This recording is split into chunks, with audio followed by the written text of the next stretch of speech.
morte nem dano. É eterno. E é o teu amor que tem nos sustentado.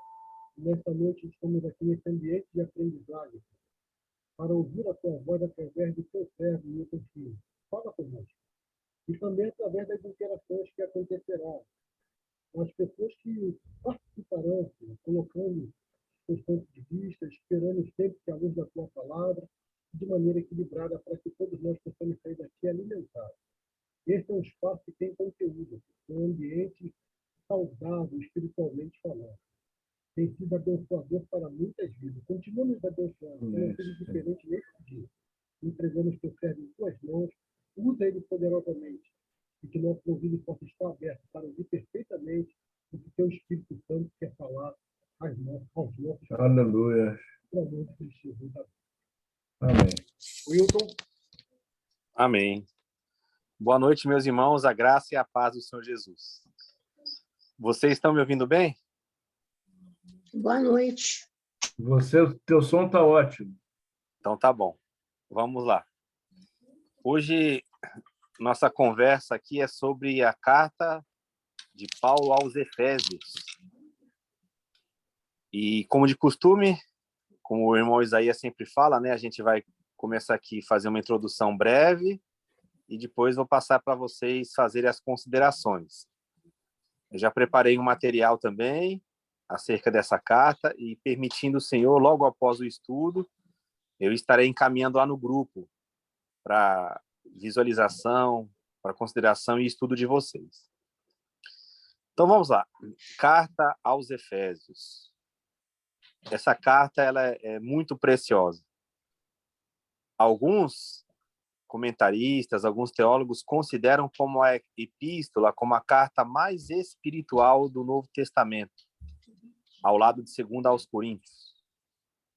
É a carta onde, possivelmente, nós temos as maiores revelações acerca de Cristo e a igreja. É comum nós falarmos, né, carta do apóstolo Paulo, porque o nome dele é citado, fala-se de Paulo orando pelos irmãos, mas no campo teológico existe uma disputa aí acerca dessa autoria paulina, né? Tanto é que ela é considerada por muitos como sendo uma carta deuteropaulina, ou seja, ela foi escrita segundo a tradição de Paulo, mas não especificamente por Paulo. Isso é um ponto de debate, não é muito interessante para nós aqui hoje, mas é bom vocês saberem disso. Então, talvez você encontre algum material que vai dizer que Efésios não foi escrita diretamente por Paulo. Aí você fala, como não? Citar o nome dele lá, tudo. Os irmãos sabem que isso era uma tradição da época, era um costume da época escrever como sendo a pessoa, né? Os alunos, os discípulos faziam isso. Então, alguns, em função da temática, da linguagem, consideram que ela não é direta de Paulo, e outros vão afirmar que é de Paulo. Então, isso não é importante para nós aqui, mas só para pontuar, caso alguém queira se aprofundar no estudo e encontre essas expressões lá. O que é essa carta aos Efésios? O que ela tem de tão diferente, de tão glorioso? E todo mundo diz que essa carta ela é muito preciosa, que ela é majestosa. O que tem nessa carta que diferencia ela das outras, né? Essa carta ela é que apresenta de uma maneira muito objetiva e muito direta o mistério Cristo e a Igreja. Ela é uma carta que, para você ter um entendimento melhor dela, para você entender os temas que ela coloca com maior profundidade, é bem interessante você estudá-la juntamente com a carta aos Colossenses. Elas são consideradas como epístolas gêmeas. Muitas expressões que tem em Efésios vocês vão encontrar em Colossenses. Então, quando lê junto, fica bom. O que a gente pode diferenciar das duas? Efésios aborda os membros do corpo numa maior profundidade. Aborda a igreja numa profundidade maior. Colossenses aborda a cabeça, que é Cristo. Então, juntando, dá o corpo inteiro, né? Cabeça e os membros formam a igreja, o corpo de Cristo. Então, Colossenses vai abordar de uma maneira mais clara as questões relacionadas à cabeça, ao filho, e Efésios vai falar acerca do corpo. vai dar essa ênfase ao corpo de Cristo, que é o mistério de Deus. Como que essa carta está dividida? Ela tem 6 capítulos. O capítulo 1, ele é, após ali a introdução, nos 2 primeiros versos, vocês podem ver que do versículo 3 ao versículo 14 do capítulo 1, é como se fosse um escrito direto, é como se Paulo estivesse falando ou escrevendo sem respirar, direto. Então ele chega, ele vai fazendo aquela descrição de quais são as bênçãos espirituais que já foram dadas à igreja. Então ele vai escrevendo sem vírgula, sem nada, é como se fosse um disparar ali de Paulo, em uma profundidade muito grande. O versículo 10, se você tiver com a sua Bíblia, se você verificar o capítulo 1, verso 10, ele tem uma profundidade assim enorme. Esse versículo ele vai afirmar que todo o universo, as coisas dos céus e as coisas da terra, todas elas se congregarão, se reunirão em Cristo. Então isso aí é chave para a leitura da carta. O que Paulo vai mostrar aí? Que todo o universo vai alcançar o seu auge, o seu ápice, quando ele estiver voltado, reunido, congregado em Cristo.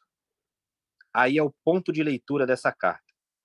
Tudo isso que acontece desde os tempos passados até a eternidade futura, tudo isso vai culminar no engrandecimento de Cristo ao ponto de todo o universo, tudo aquilo que foi criado, tudo aquilo que se pode nomear, vai se voltar para Cristo. Então aqui, o que a gente já pode imaginar? A nossa função como igreja. Hoje nós temos a função de congregar essas coisas que estão a nosso alcance em Cristo. Mas isso se dará por toda a eternidade. Então vocês imaginam como que será uma coisa gloriosa a função aqui de cada um nesses... Não se fala mais nem de universo, né? Se fala de multiversos. Você imagina esses mundos todos. Nós teremos que encabeçá-los em Cristo. Nós vamos trabalhar para levar todo esse universo, esses multiversos para Cristo. Então veja que coisa gloriosa, né? A nossa vida futura não é uma vida que a gente vai ficar lá numa nuvem dando glória, glória, glória. Não, não. Nós teremos um trabalho muito importante, que será encabeçar todas as coisas em Cristo. Então Paulo, ele recebe essa revelação do mistério, né? Ele considera isso como um mistério porque, para ele, tudo isso estava oculto em Deus, que no devido tempo, na plenitude dos tempos, Deus decidiu revelar isso na pessoa de Jesus e designou Paulo, sendo o menor, para que ele fosse o responsável de abrir esse assunto para a igreja. Onde que está isso? Vocês podem ver aí em Efésios 3, do 8 ao 11. Ele diz que ele é o mínimo de todos os santos, que ele anuncia as riquezas de Cristo por meio do Evangelho, e isso era algo que os anjos gostam de atentar, Pedro também fala isso, né, na sua epístola, e que agora, pela igreja, a multiforme sabedoria de Deus ela é conhecida, desses principados e potestades. E tudo isso, ele vai culminar ali no verso 11, dizendo o seguinte, que tudo isso foi estabelecido através do eterno propósito que Deus fez em Cristo Jesus. Então, Deus tem um eterno propósito. Qual que é o eterno propósito de Deus? É Cristo encabeçar toda a criação. E para isso, ele conta com a igreja. Então, Efésios é a carta que descortina isso para nós. Então, no capítulo 1, como eu falei para vocês, do 3 ao 14, ele vai escrevendo quais são as bênçãos que nós já possuímos em Cristo. Aí entra desde a eternidade passada até a eternidade futura. A partir dali, Paulo faz algo muito interessante. Ele vai falar que ele ora pela igreja para que Deus conceda o espírito de sabedoria e de revelação. Ele sabe que isso não é algo que é inspecionado pela razão, nem pela emoção, mas que carece de uma revelação. Então, somente o espírito de sabedoria e de revelação pode iluminar o entendimento acerca desse assunto. E ali ele completa o capítulo 1 falando de algo muito glorioso, né? Que Cristo, após passar por todos aqueles processos de encarnação, de vivência aqui na Terra, de morte, ressurreição, de ascensão e de glorificação, Deus o colocou acima de tudo. E sobre tudo isso, Paulo vai dizer que Deus o colocou como cabeça da igreja. Então, para Paulo, a maior exaltação de Cristo é que ele seja a cabeça da igreja. E aí Paulo vai explicar no verso 23 o que é a igreja, que é o corpo de Cristo. Aí você pode falar, mas Jesus é Deus. Ele sempre foi Deus. Como é que ele agora está sendo exaltado? Nós devemos lembrar que Jesus ele assumiu a forma humana. Então ele deveria levar a humanidade para esse patamar. O pessoal fala outro patamar aí. O que é outro patamar de verdade? O outro patamar é o que Jesus fez com a humanidade. Ele elevou a humanidade a esse patamar altíssimo. Então, hoje, o que existe de mais exaltado no universo inteiro? É Cristo Jesus, homem, como cabeça da igreja. Ele, como Deus, já tinha essa exaltação, já tinha essa glória. Mas ele conquistou isso como homem. Por isso que ele ora lá em João 17, que ele quer ter a mesma glória que ele tinha antes da criação do mundo. Aí você fala, por que ele fala antes da criação do mundo e ele não fala antes da encarnação? Ele poderia falar assim, eu quero aquela glória que eu tinha com o Senhor antes da encarnação. Porque não é na encarnação que ele vai se humilhar? Pois é. Ele usa a expressão antes da criação do mundo, porque para criar o mundo, para criar esse cosmos, ele já teve que assumir a redenção. Por isso que o sangue dele é conhecido desde a fundação do mundo. Então, desde a criação, Cristo já se humilha. Por quê? Deus só poderia ter contato com a criação através da humilhação. Se Deus não se humilha, não tem como Deus criar, não tem Deus como comunicar, não tem como Deus se expressar. Deus precisa se humilhar. Por isso que Jesus ele fala que ele é manso e humilde, que nós devemos aprender dele. Porque para nós nos relacionarmos com qualquer coisa, tendo a natureza divina, nós temos que passar por essa humilhação. Capítulo 2 de Efésios, Paulo vai descrever a questão da salvação pela graça. Né? Olha que interessante como ele usa essa metodologia, né? Como ele era inteligente, homem sábio. Ele desenvolve lá no capítulo 1 e coloca a igreja lá em cima, no topo. Aí depois ele desce, no capítulo 2, mostrando qual que é a condição da humanidade sem Deus. Então, o verbo-chave de Efésios é andar. Andar. Ele mostra como que nós andávamos antes, capítulo 2, do 1 ao 3. Aí no verso 4 do capítulo 2, ele mostra o evangelho, que é a misericórdia de Deus alcançando o ser humano, até o verso 10, onde ele fala o quê? Acerca das boas obras que Deus preparou para que nós andássemos nela. Então tem dois grupos que andam. Tem o grupo que anda segundo o príncipe deste mundo, segundo as concupiscências do mundo, segundo os desejos da carne e dos pensamentos, e o segundo grupo que anda segundo as boas obras que Deus preparou. Então são dois andares que tem aí. Efésios 2:6 tem uma expressão muito linda, muito profunda, onde ele fala que nós estamos assentados em regiões celestiais em Cristo Jesus. Então essa é a posição da igreja. Né? A primeira posição da igreja que aparece em Efésios é que a igreja está assentada em regiões celestiais. O final do capítulo 2, o que ele faz? Ele vai mostrar que um novo homem, uma nova criação foi feita na cruz. Deus pegou os dois povos que estavam em inimizade, os judeus e gentios, e desses dois ele fez um novo homem, uma nova criação, um novo povo, que é a igreja. Então a igreja não tem prevalência nem de judeu nem de gentio. Para Deus não importa se a pessoa é judia ou gentílica. O que importa para Deus é se ela é uma nova criatura em Cristo, se ela foi enxertada na igreja. E ali Paulo vai mostrando que a igreja é o edifício de Deus, que ela é fundada no fundamento dos apóstolos e profetas. Capítulo 3, esse capítulo é onde ele vai começar a descer o assunto. Né? Ele está lá na esfera celestial, aí ele vai descer o assunto, vai mostrar qual que é essa grandiosidade do mistério, e ele vai falar mais uma vez que ele ora pela igreja, para que a igreja tenha consciência desse chamado celestial que ela tem, e para que Cristo ocupe todo o espaço, tanto no individual como no coletivo. Então, capítulo 3, vocês vão encontrar ali expressões muito profundas acerca do que é ter Cristo enchendo todas as partes do ser, do coração. Capítulo 4 de Efésios, Paulo agora desceu. Agora, ele fala que nós devemos andar nessa terra segundo a nossa vocação. Então, ele começa o capítulo 4, nesse andar aqui na terra. E nós temos que cumprir essa vocação. Qual que é essa vocação? É a vocação do Deus triuno. Então, ele vai mostrar no capítulo 4 todo o desenvolvimento desse andar, que vai culminar com o quê? Com a maturidade. A partir do verso 11 do capítulo 4, ele vai mostrar como que a igreja é dotada de pessoas que vão colaborar com as outras pessoas para que toda a igreja chegue até a plenitude, até a maturidade. Então, aqui a gente vê que esses ministérios, né, esse chamamento, essas funcionalidades como apóstolo, evangelistas, pastores, profetas, mestres, toda essa categoria de pessoas, elas são bênção para a igreja, elas são dons para a igreja, mas elas, em certa comunidade, elas têm uma função temporária. Eles devem trabalhar, formar, até que a igreja seja madura. Porque Efésios 4:13 diz o quê? Até que todos cheguem à plena varonilidade, à estatura de varão perfeito. Quando toda a igreja chegar na maturidade, esse grupo do verso 11 não precisa funcionar mais assim. Porque todo mundo já vai estar maduro em Cristo. Não vai precisar de que alguém vá lá e comece a ensinar os fundamentos, os rudimentos.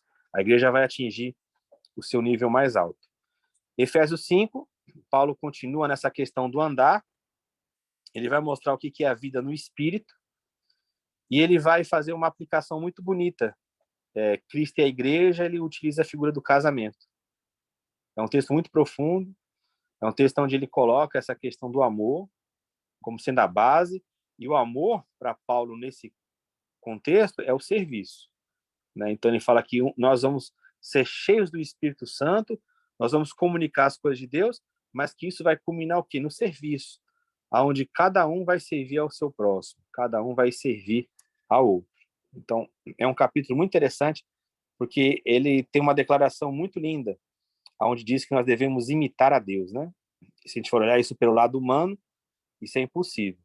Então, Paulo tem que realçar que isso é algo que é feito pelo Espírito em nós. Não é a nossa capacidade, mas é a obra do Espírito. E o capítulo 6, que é o último capítulo da carta, ele continua ali dando orientações iniciais acerca de relacionamentos, né? Pais e filhos, patrões e empregados, até chegar no grande tema da batalha espiritual. Então, Paulo desenvolve toda a sua carta para mostrar que existe uma batalha espiritual e que essa batalha é uma batalha nas regiões celestiais. Por isso que a igreja está assentada lá. Então, o que vai acontecer?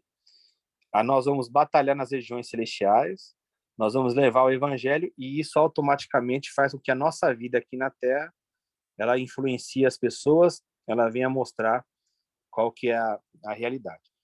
E ele conclui falando acerca da oração. Né? Se vocês pegarem ali o verso 18 do capítulo 6, ali fala da oração plena. Aparece ali 4 vezes a expressão todos, toda, né? Todo, todas, toda. Por quê? Porque a oração, para Paulo, nesse sentido, não é uma oração individual. Paulo, quando ele relata as suas orações e ele fala acerca de oração, ele nunca coloca a oração como sendo uma petição desesperada de uma causa individual. Paulo sempre coloca a oração no sentido coletivo. Então, quando a gente fala de oração coletiva, muita gente diz assim, a oração coletiva é aquela que eu faço na comunidade, quando eu faço na igreja, junto dos meus irmãos. Não é somente isso.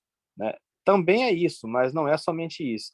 A oração coletiva é quando a gente batalha essa luta espiritual. Essa armadura de Deus, ela não é colocada somente sobre uma pessoa. Né? Quando ele fala, tomai a armadura de Deus. Não é uma pessoa que vai estar vestida com tudo isso.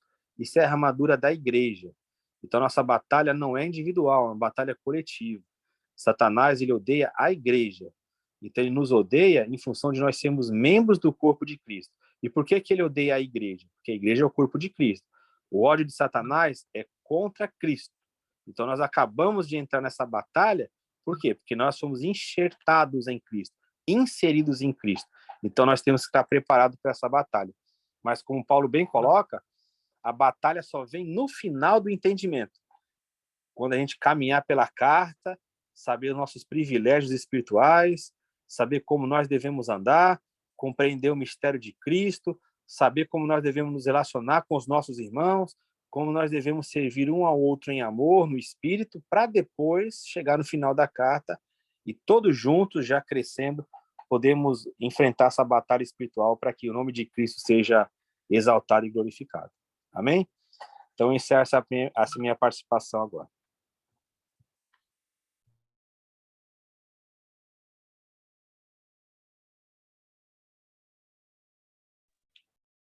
Muito bem, meu irmão. Obrigado mais uma vez, nosso irmão Wilton aí, pela bela explanação a respeito da carta escrita aos Efésios, né? E agora nós vamos abrir as oportunidades para que os irmãos possam fazer as suas considerações, perguntando ao nosso irmão Wilton Filho aquilo que realmente possa estar em dúvida ou que você também queira contribuir para esse momento de estudo. Quem se habilita a falar, por favor?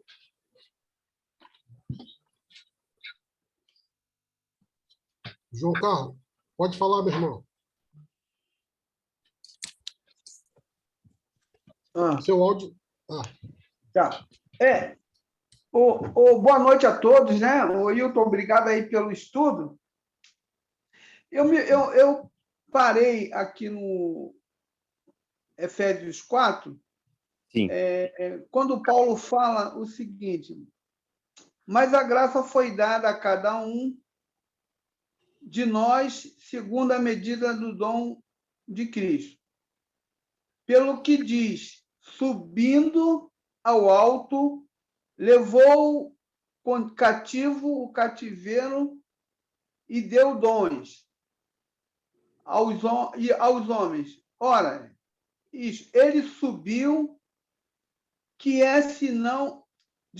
ele subiu, que é senão que também antes tinha descido as partes mais baixas da terra.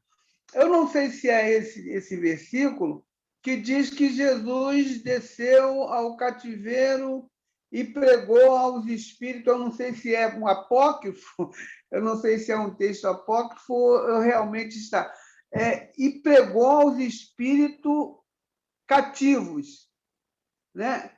É esse contexto que Paulo está falando? Esse subir, para onde ele está falando que foi aos altos? Será que ele tinha a ideia de um céu geográfico? Né? Como é que a gente pode entender essa? É lógico que a tradução, né, para nós vem nesse sentido para a gente entender. Né? Talvez no original não fosse isso. Mas como é que a gente pode entender essa linguagem do Paulo?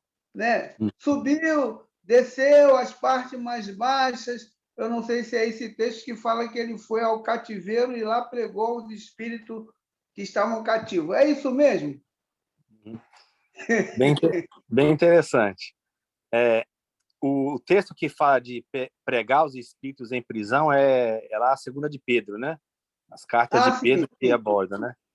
Mas aí também é o mesmo contexto. De fato, é o mesmo sentido. É uma linguagem escatológica. Paulo ele faz a aplicação do Salmo 68. Então, ele utiliza o Salmo 68 e aplica para Cristo. Nesse contexto de descer as partes mais baixas da terra, é o sentido de sepultura, né? É o sentido da morte. Então, Cristo ele chega e vai até a morte, ele chega a morrer. Então, o texto está enfatizando isso. Com relação a pregar os espíritos em prisão, é uma passagem muito obscura. A gente não tem, assim, referências nos textos bíblicos. Mas você já deu até a resposta, você já até citou. Textos apócrifos. Nos apócrifos, né, naqueles apocalipses da época, a gente vê que havia essa crença, assim, de que havia comunicação lá no mundo dos mortos. Então, possivelmente, Cristo foi lá e anunciou a sua vitória para os mortos também. Então, quer dizer que o alcance de Cristo é sobre vivos e mortos, né? Quando fala-se de Jesus julgando, fala que ele vai julgar os vivos e os mortos. E essa questão geográfica que você abordou é muito legal, porque o pensamento da época era esse mesmo, né? De que havia lá uma certa posição, Deus está acima e o que é da morte está embaixo, mas é só com uma localização geográfica, né? Que eles utilizavam. Até porque o conhecimento que se tinha do mundo na época, de fato, era uma terra plana, né? Se você pegar o texto bíblico, é uma terra plana. Mas, é claro, não quer dizer que ela seja assim. Isso é a cosmovisão que eles tinham na época. E só para, quando se fala de local, para a gente não limitar, é simples, João Carlos, é só fazer uma pergunta. Porque o texto da Bíblia fala assim, que no princípio criou Deus os céus e a terra. E a terra. Então, antes de criar céus e terra, Deus já habitava em algo. Então, a pergunta é aonde que ele habitava? Porque o Isaías fala que os céus não podem conter Deus.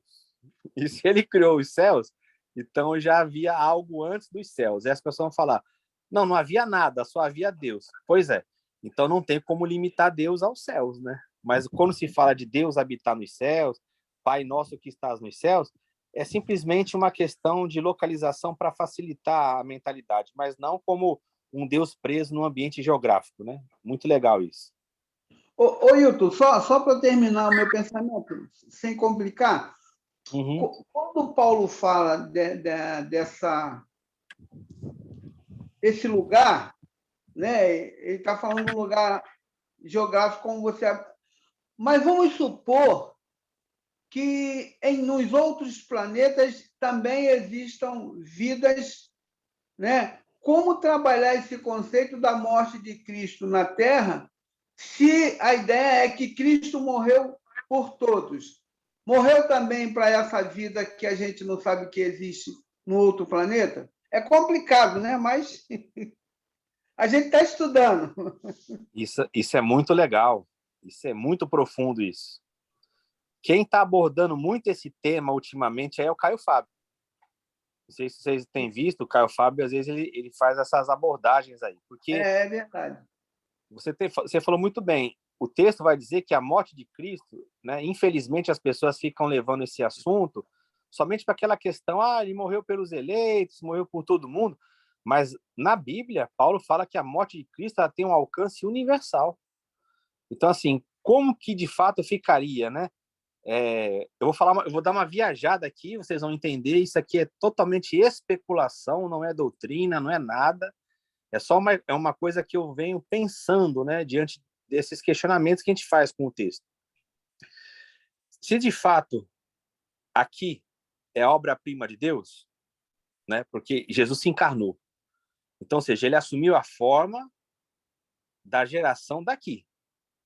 Ele assumiu a forma humana, né? Então, pode existir vida, mas é difícil haver vida humana em outros planetas. Pode existir uma forma de vida diferente da nossa. Mas ele, quando veio aqui, ele assumiu a nossa forma e não deixou essa forma. Isso que é interessante. Quando ele vai ascender aos céus, ele agora é plenamente Deus e plenamente homem. Ele não deixou de ser homem. Então, vamos lá. Agora tem um homem lá na Trindade, junto do Pai e do Espírito Santo, que governa sobre todo o universo. Então, olha que interessante. Todas as vidas, se existirem, todas as criações, todas as formas de existência, elas estão subordinadas agora ao homem, porque Cristo é homem. Então, assim, a morte dele, com certeza, alcança o universo inteiro. E aí a dúvida é a seguinte: se a queda em Adão afetou todo o universo, em que sentido Cristo precisava morrer aqui para atingir esse universo todo? E como que eles foram atingidos lá? A morte tocou nessa vida que possa existir, né? Então, Cristo precisou vir aqui, morrer, para que a morte dele fizesse uma ordenação, como está em Efésios 1:10, que colocasse a paz, né? Que colocasse assim um término no desgaste que havia tanto nos céus como na terra, é o que está escrito em Efésios 1:10. Então, a morte dele alcança essas dimensões, céus e terra. A dúvida é, o que a queda em Adão, a queda da humanidade, afetou esses outros tipos de vida? Quando a gente fala da vida animal, é fácil. A vida animal aqui, ela sofre, ela geme também, aguardando a expectação, a manifestação dos filhos de Deus. Então, os animais morrem. Então, uma coisa simples. A gente passou a se alimentar de animais, né? No começo não era isso. Então, a morte, ela tocou. Agora, e nessas outras dimensões? Como que isso se dá? Então, é algo assim muito profundo. que eu creio que a gente só vai ter alguma revelação disso de uma maneira mais plena, com certeza, na eternidade, porque nós vamos ter que governar com Cristo tudo isso. Então, é claro que a gente vai crescer em conhecimento, a gente vai ter essa dimensão, mas é uma questão muito interessante de nós pensarmos. A morte de Cristo não está limitada apenas à salvação humana, que já é algo muito glorioso, mas ela abrange toda a criação, tudo, porque o homem sendo a obra-prima de Deus, ele sendo a coroa da criação de Deus, o que afetou? Afetou toda a criação. E por que isso? Porque está claro no entendimento bíblico. A humanidade ela iria alcançar esse patamar, por quê? Porque ela foi criada à imagem e semelhança de Deus. Nós fomos criados com esse corpo, não por causa de Adão, mas por causa de Cristo. Então, ele teria no seu supremo propósito uma família de filhos conforme a imagem de Jesus.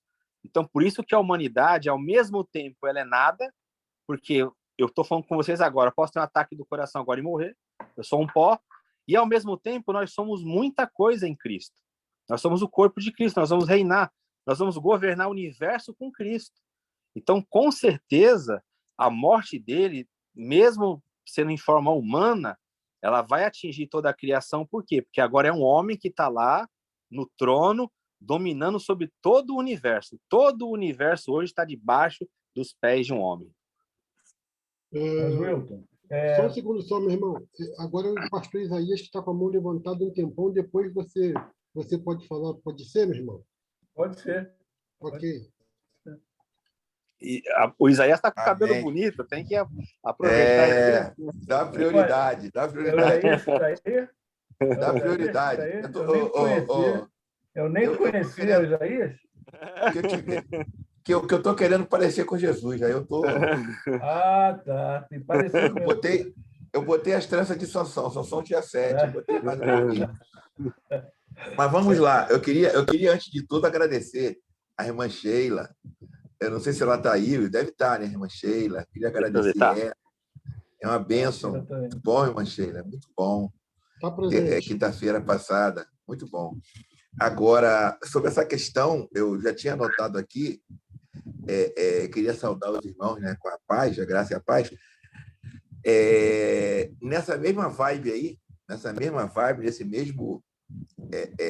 mesma caminhada que foi colocada pelo João Carlos de maneira muito inteligente, eu tinha anotado aqui Efésios 10, que diz de fazer convergir nele, na dispensação da plenitude dos tempos, todas as coisas, tanto as do céu, não é dos céus, não, Isso. tanto as do céu como as da terra. Então, eu posso especular ou afirmar aqui que quando fala aqui nesse texto sobre céu, poderia ser planetas e outra coisa, Efésios 4,13, que você comentou. O Efésios 4,13 diz, 4,13, vamos lá. Diz assim, até que todos cheguemos à unidade da fé e do pleno conhecimento do Filho de Deus, a perfeita varonilidade, à medida da estrutura e plenitude de Cristo. O que eu quero perguntar para ti, Wilton? Nós ouvimos muito falar que o mundo está piorando, que vai haver a terceira, a quarta guerra, etc. Certo? Eu creio que aqui em nosso meio tem muitas pessoas que creem nisso, que Deus ele criou os céus e a terra para que o homem vivesse no Éden, em perfeita comunhão. Aí Satanás veio, fez aquilo que todos nós sabemos e está destruindo a terra toda, como nós homens também ajudamos, com as indústrias, etc. E Deus nós não vamos ficar aqui. Nós vamos para o céu porque Deus perdeu. Deus falou, puxa vida, queria que eles morassem lá na terra, governando tudo, etc. Mas perdi essa batalha aí, vou ter que levar eles para o céu aqui comigo, para João Carlos ficar aqui contando ouro aqui, não vai comprar mais nada, vai ficar andando aqui na terra de ouro e cristal, mas não vai poder comprar nada. Está entendendo? Essa a ideia, Wilton, é uma pergunta bastante complexa, porque une a questão dos planetas, né, que você já respondeu, eu creio, não precisa responder, e a questão da terra, do poder de Deus em restaurar, por favor, a terra. Isso. Esse é o ponto, né? Se a gente vê lá em Atos 3:21, diz assim que os céus, eles retêm Jesus até quando? Até o tempo da restauração de todas as coisas. Então, a plenitude será por ocasião da restauração de tudo. Então, é lógico, se vai restaurar tudo é porque vai melhorar, vai voltar a um padrão bom, né? Quem geralmente tem essa visão pessimista da vida são pessoas que enxergam as coisas através dos olhos ruins, dos olhos maus, né? Jesus já falava sobre isso. Se nós observarmos a história da humanidade, sem considerar aspectos religiosos, por exemplo, você vê que a humanidade ela avançou muito, ela avançou bastante, né? E a tendência, se o evangelho ele vai conquistando as nações, ele vai conquistando o mundo tem que melhorar, porque nós estamos levando Cristo para as pessoas, o mundo não pode piorar. É uma incoerência. Se eu estou levando o evangelho para todas as pessoas, o que vai acontecer? Essas pessoas vão conhecer Cristo e elas vão avançar, elas vão melhorar. Elas vão se tornar mais humanas, mais fraternas, né? Que isso é, de fato, o evangelho. O Então, reino assim, de Isaías, Deus... Desculpa te cortar. Você está querendo dizer que as obras do inferno não vão prevalecer. Não é isso ou não? isso, não vão prevalecer. O Salmo 2, ele garante que o reino do Messias vai se estender por toda a terra, por todo o mundo. Então, a gente vai viver esse momento até o tempo da restauração de todas as coisas. Então, uma das funções da igreja hoje é isso, é melhorar esse mundo, através do quê? Das nossas relações. Só que quando a gente pensa em melhorar o mundo, o que a gente já imagina? O mundo tem guerra, o mundo tem roubo, o mundo tem assassinato. Mas nós devemos lembrar que quão bárbaro era o mundo, né? Eu vou dar um exemplo assim, simples aqui. Vamos supor, se eu chegar e falar para vocês assim, olha, eu fui ali num local ali de reunião de uma religião ali, que um amigo meu, ele é sacerdote dessa religião, e eu ofereci os meus filhos ali para ele sacrificar. Aí vocês vão falar assim, mas você tá maluco? Vocês vão até mandar a polícia vir aqui para me prender, né? Mas isso lá no passado era normal. A Bíblia mesmo fala de pessoas que sacrificavam seus filhos no fogo. Então, você vê o padrão de desumanidade que havia lá atrás, e se você considerar hoje, o mundo avançou. Isso eu não estou nem entrando na questão tecnológica, na questão das doenças, né? De uma maneira geral. Estou falando só da forma do pensar. Então, o evangelho já vem alcançando. Só que a humanidade é lenta, né? Tem até aquela música que fala que nós temos passos de tartaruga. Então, o que nós temos que fazer? Através das nossas relações, melhorar o mundo em nossa volta. Para que isso seja o quê? Contamine, no sentido positivo, o mundo todo. Então, o próprio texto é de Atos 3:21. Ele fala, né, Isaías? Eu sei que você sabe desse assunto, você faz a pergunta para os irmãos terem acesso, né? Então, até o tempo da restauração de todas as coisas. E o próprio Pedro, né, na segunda carta, ele coloca lá a esperança. O que ele fala? Ele fala, mas nós, né, ele contrapõe lá os falsos mestres, e ele fala assim, mas nós aguardamos novos céus e nova terra, da onde virá a justiça. Então, isso é o padrão que a gente aguarda. Eliel, permite só eu fazer uma complementação? Só um segundo só, meu irmão. É que o irmão está aguardando aqui, aí depois o irmão pode então, falar. Deixa o João Carlos falando. Então, João. A gente vai no Apocalipse e vê lá, e viu um novo céu, uma nova terra, porque o primeiro céu, se passar. Ele está falando em tese, ou isso aí ele está espiritualizando o João, lá no Apocalipse? Desculpa, Eliel, só para não perder esse fio aí. Tá legal. Novos céus e nova terra ali em Apocalipse, ele está usando a linguagem de Isaías. Então, assim, sempre na escatologia cristã, a gente vive uma tensão. Qual que é a tensão? É a tensão do já e do ainda não. O que é isso? Nós já vivemos novos céus e nova terra? Sim, mas não totalmente. Por quê? o conceito de novos céus e nova terra, ele engloba, assim, uma parte espiritual que o João está falando. Por exemplo, nós hoje já somos reis e sacerdotes. Está escrito na Bíblia que nós somos. Mas o nosso reino não é desse mundo. Mas o nosso reino, que não é desse mundo, o qual a gente já reina com Cristo, ele vai se estender em tudo. Então, também vai alcançar aqui a terra. Então, vocês percebem que existe uma tensão do já e ainda não? Por exemplo, Jesus falou, olha, você já tem a vida eterna. Então, se alguém perguntar para nós, Isaías, João, Eliel, Nelson, Sheila, vocês já têm a vida eterna? Vocês vão falar assim, tenho. E aí vocês podem falar assim, não tenho. Aí você vai falar, como? Você tem ou não tem? Aí você fala assim, não, eu tenho e não tenho. Eu tenho a vida eterna porque eu já passei da morte para a vida. Mas eu vou ter a plenitude dessa vida eterna na eternidade. Então, é sempre essa tensão escatológica. Em Cristo, nós já somos e ainda seremos. Isso lá em 1 de João está bem claro, que ele fala assim, que nós seremos o que nós já somos, que é o quê? Filhos de Deus. Nós já somos filhos de Deus, só que nós seremos filhos de Deus na plenitude de Cristo. Então, sempre vai ter isso, João. Já existe novos céus, nova terra? Sim. Nós já vivemos novos céus, nova terra na plenitude? Não. Então, é sempre essa tensão, caminhando sempre para a eternidade, para a maturidade. Meu irmão, Amém. sua vez, pode falar bem. Tá. Não, Wilton, estava pensando na tua colocação diante da pergunta que o João lançou, mas olhando na perspectiva de João 3,16, entendeu? Porque Deus é muito claro ali, dizendo que ele amou o mundo. Então, ele não expressa ali o amor pelo universo. Ele não expressa o amor pelo universo. Ele criou céus e terra, ele é o criador do universo.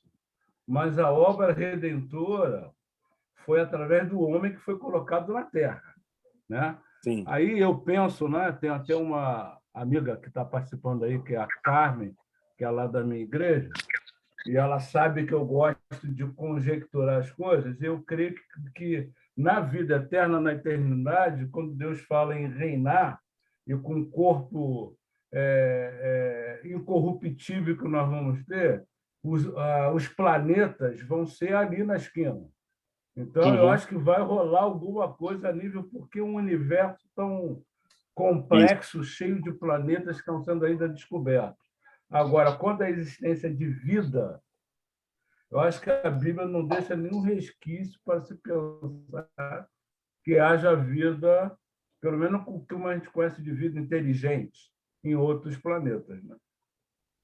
Wilton, só só emendando a pergunta na pergunta dele também, para Sim. não perder o raciocínio, vou ser bem pausado aqui. Veja bem, como explicar, então, Babel? Né? Que começaram a construir a torre na dimensão de atingir o céu, de conhecer o nível mais alto, mais elevado de tudo. E também os próprios gregos também, que viviam nesse mundo contemplativo dos deuses. Para eles enxergavam, na concepção deles, que havia outro tipo de vivência no mundo, né? Nesse universo. E aí fica aquela pergunta. E para finalizar, em cima do que o irmão falou em João 3,16, há um conceito seguinte, que Deus desistiu do mundo, mas não da humanidade quando o homem caiu. Né? Então, eu queria deixar essas perguntas também para você e poder responder. Bem legal. Ô, Hilton, antes de você responder, eu estou pensando. Ô, João, tu está com muita fome hoje, hein? Não. Outro versículo diz assim: Paulo disse assim: eu fui ao terceiro céu e lá eu vi coisas incríveis. Está nesse ponto aí? Está nesse diapasão aí? Sim. É aquilo, né? Eles falam, nós temos que sempre compreender, né, que eles falam na perspectiva de conhecimento deles. Então, assim, quando ajuntou tudo, ficou legal, porque você vê, vai juntando uma parte aqui, uma parte ali, uma parte lá, para ter esse entendimento. Então, assim, vamos lá. Quando Eliel falou, porque Deus amou o mundo de uma tal maneira, né? A palavra mundo, ela é muito ampla na Bíblia. Ela é muito complexa, né? Você, por exemplo, citou aí, João 3,16, imagina uma pessoa que não entende essa questão de que a Bíblia é uma tradução, que ela vai ler o texto de maneira literal. Ela lê num texto assim, porque Deus amou o mundo, João 3,16. Ele fala, tá legal, Deus amou o mundo. Aí quando ele vai lá para a 1 de João, fala assim, não ameis o mundo. Aí o cara fala, mas meu Deus, Deus amou o mundo, eu não posso amar o mundo? Então, é claro, mundo tem vários significados ali, né? Acho que Mundo são pode... 9. Acho que são 9 no livro de João. Atmosfera, mundo judeu, mundo mundo, judaico. pessoas, tem até a palavra cosméticos, que vem Está de todo mundo, mundo né? dizendo aí, tá todo mundo aí dizendo que o Eliel, olha só, está todo mundo dizendo que o Eliel virou pastor, apóstolo. Será que é todo mundo mesmo? Ou é só Então, assim? Isso. então, Wilton, a palavra multiverso, ela apenas se encaixou agora na modernidade. Então, já vem Isso. desde a antiguidade.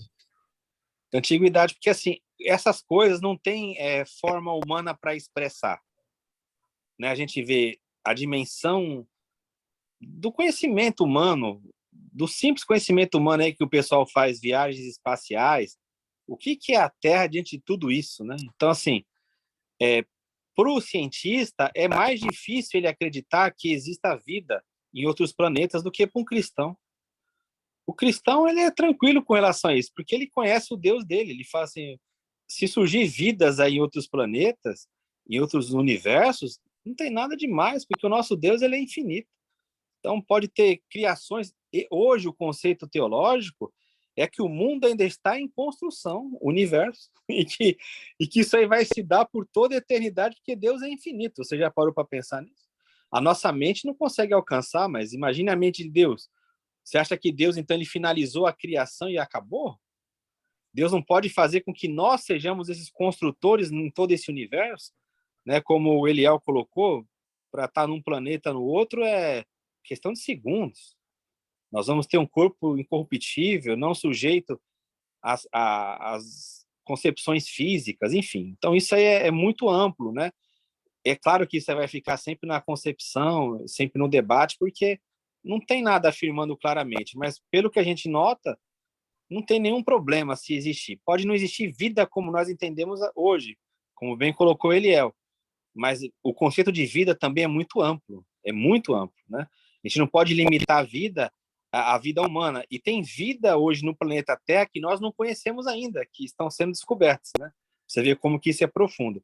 A pergunta do Nelson é bem legal com relação a Babel, né? Porque é o seguinte, a gente tem que sempre colocar nossa mente lá na época deles. Então, o que está acontecendo lá? Lá está tendo um conflito de deuses, né?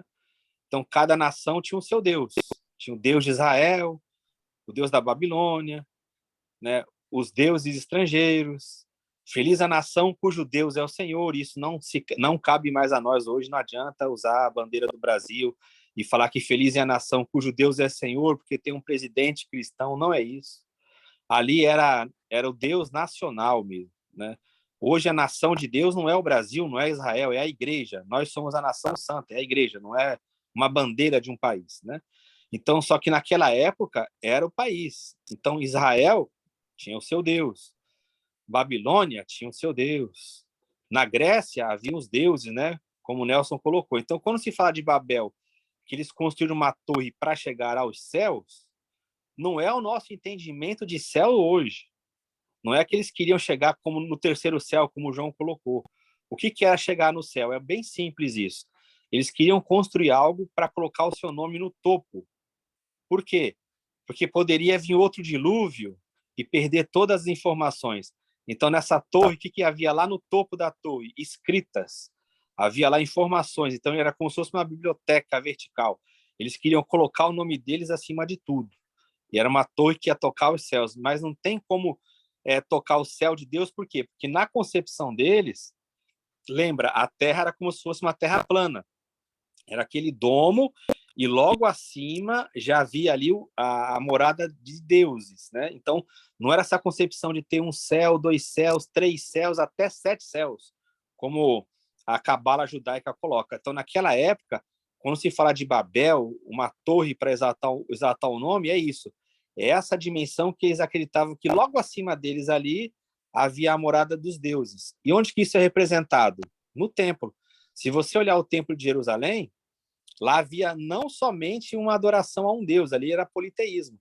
Tanto é que tem momento que eles têm que tirar os ídolos do templo. Aí você fala, como é que poderia? Porque eles eram politeístas também. Essa reforma monoteísta ela vai vindo aos poucos. Mas lá eles começaram a adorar até a Nerustã. Lembra da serpente de Moisés? Moisés levantou a serpente. O que eles começaram a fazer depois com a serpente? A adorar. E onde que essa serpente estava? Dentro do templo. Então a gente tem que ter sempre essa noção. Como que eles enxergavam o mundo e como nós enxergamos hoje. Então, quando a gente fala assim, Deus Pai, é simples hoje. Deus Pai. Nosso Deus é o único Deus verdadeiro. Isso você está com uma mentalidade cristã há muito na frente deles lá. Mas lá no passado, o que era? Era o seu Deus. Lembra quando eles colocam lá a arca da aliança diante de Dagon? Aí o que acontece? Dagon quebra, tá vendo? O Deus de Israel prevaleceu sobre Dagon, porque era conflito dos deuses. Hoje não. Hoje qualquer Deus que aparecer, o que a gente vai falar? É falso Deus, é demônio, é ídolo, é alucinação, é imaginação. Mas naquela época não. E você encontra isso no texto bíblico quando você fala, por exemplo, o Salmo 82, quando fala que Jeová ele domina na Assembleia dos Deuses, né? Aí a pessoa fala, não, ali é anjos. Não, não é anjos, ali é Deus mesmo. Eles entendiam que Jeová dominava sobre os outros deuses. Havia um panteão na ideia deles. Aí depois esse pensamento vai se tornar monolátrico, vai se tornar monoteísta. Mas no começo era a guerra dos deuses mesmo. Então essa questão que o Nelson colocou é isso. Era uma disputa de deuses. A irmã não quer perguntar, não? A irmã não quer perguntar, não? Vamos deixar as mulheres perguntarem. Isso. Eu quero dar a oportunidade às mulheres também de poder falar e depois o João Carlos pergunta depois das mulheres. Ele está com fome hoje. João Ele é veio benção. que veio hoje. Alguma irmã tem alguma pergunta a fazer? Alguma observação? João tomou água da chuva, João. Tomou água da chuva. Rapaz, eu estou arrumando a mudança aqui, a minha casa pequena, aí eu já estou inspirado. Ele é benção. Vamos lá, então vou abrir aí para o João poder falar e depois tem as duas perguntas para fazer também. Né? Tá Mas bom. quando se fala de deuses, a gente vai para Jó e vê uma assembleia, vamos dizer, de deuses, parece, né? Quando os filhos de Deus se apresentaram lá, foi também Satanás. Né? Aí aquela ideia antiga de que cada nação tinha um Deus, né? Tinha alguém para cuidar daquela nação. É essa a ideia, o Hilton? Sem dúvida, sem dúvida. Tinha o Elohims, né? Que também eram, a gente chama de anjos, e as divindades. Então, você vê que para eles, cada um... E detalhe, já que entrou nisso, isso a gente vai abordar quando a gente chegar lá em Gênesis, permitindo o Senhor. Mas o que você vê em cada mito das nações? É um Deus que funda a nação. Então, vou falar uma coisa aqui que vai escandalizar bastante, eu sei, mas é bom para vocês pesquisarem. Quando a Bíblia fala assim, no princípio, criou Deus os céus e a terra, eles não tinham o entendimento de céu e terra que nós temos hoje. Eles não chamavam o planeta de Terra. É fácil entender isso ou não? É claro que é. Não tinha... Lá na época, eles não chamavam o nosso planeta de Terra. Eles não tinham nem noção de que era isso. O que isso abrangia. Então, o que era? No princípio, criou Deus os céus e a terra. Está falando de qual terra ali? Está falando da terra de Israel, a terra judaíta. É o Deus que cria a nação, né? Por isso que no verso 2 o pessoal fala assim, mas lá usa o termo recriar no hebraico. Aí você fala, de fato está recriar. Aí você fala, mas como que é recriar? Aí eles apelam para quê? Para uma doutrina que eles têm que inventar. Que Satanás caiu, aí destruiu a Terra, Deus teve que recriar o planeta, mas não é isso não. O que é recriar o planeta? Para eles ali, o que é recriar a Terra? Que não é o planeta Terra. O que é essa recriação? É Deus trazendo eles de volta depois da onde? Do cativeiro. A terra está destruída, houve um dilúvio ali, houve uma azorrague que passou por ali. Aí o que Deus tem que fazer? Deus vai recriar a nação. Então, quando fala no princípio criou Deus o céu e a terra, era isso. Porque lá na cultura dos outros, o que acontecia? Marduk. Quem é Marduk? Marduk criou o mundo da água, ele tirou da água, teve o conflito lá, e aí veio a criação do mundo. Aí no outro mito, o Garítico também teve a criação do mundo deles. Então, cada deus, para eles, criava o seu mundo, a sua terra, a sua nação. Nós temos que pensar com a mentalidade de quem escreveu o texto. Hoje, falar céus e terra já com a mentalidade cristã é outra ideia. Mas lá atrás, não. Lá atrás eles falavam, é o Deus de Israel. Então, esse Deus é que formou essa terra. Por isso que havia o combate. Quando ia tomar uma terra, para quem que eles apelavam? Para a divindade. Você vê alguém apelar para Deus hoje? Eu vou conquistar a Rússia, a Ucrânia. Aí o Deus, o russo lá, o Putin, fala assim, olha, vamos clamar aqui para o nosso Deus para vencer o Deus do país inimigo, da Ucrânia. Não tem isso. Mas naquela época não tinha? Tinha o conflito dos deuses. Então, quando um país, um grupo lá de pessoas ia invadir uma terra, para onde que eles clamavam? Para Deus. Israel perdia a batalha por quê? Porque não consultava Deus. Aí, quando ia para um local lá, falava, nós vamos prevalecer, o nosso Deus vai entregar na nossa mão. Por quê? Era a guerra dos deuses na concepção deles.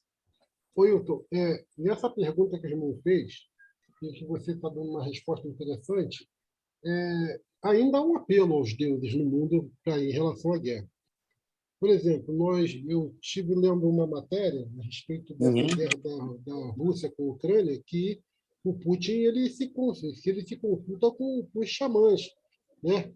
Que são um povo oriundo daquela região ali, né? Desde Gengis Khan, tudo ali, aquela oração, aquela região ali.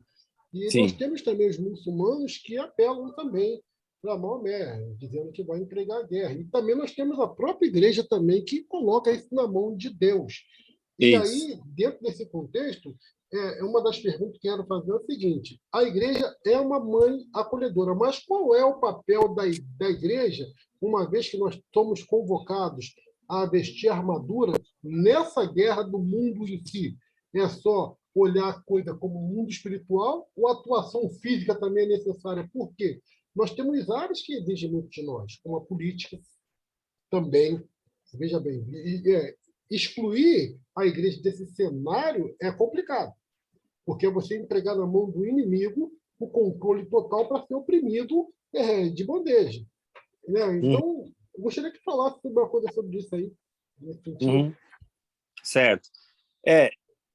Há sim uma busca, né, por Deus na guerra hoje, com certeza. Fazem oração, apelam para Deus. Mas é diferente naquele sentido do Deus nacional. Você não vê a guerra na Rússia falando assim, o Deus da Rússia combate contra o Deus da Ucrânia. Não tem essa mesma configuração que existia lá no passado, né? Lá era o Deus de Israel contra o Deus da Babilônia, contra o Deus Dagon, né? Contra Baal. Então, assim, eram os deuses identificados. Lá era a batalha de deuses. Hoje, os líderes apelam para Deus no sentido religioso, porque a religião é uma força, né? Uma vez perguntaram, não sei se foi para o Napoleão ou para outro governante, se não me engano foi para Napoleão, ou para Luís XV, não lembro. Aí perguntaram assim para ele, você consegue governar sem Deus? Você consegue exercer o seu governo sem Deus, sem a religião? Aí ele falou assim, sem Deus eu consigo, eu não consigo sem os religiosos.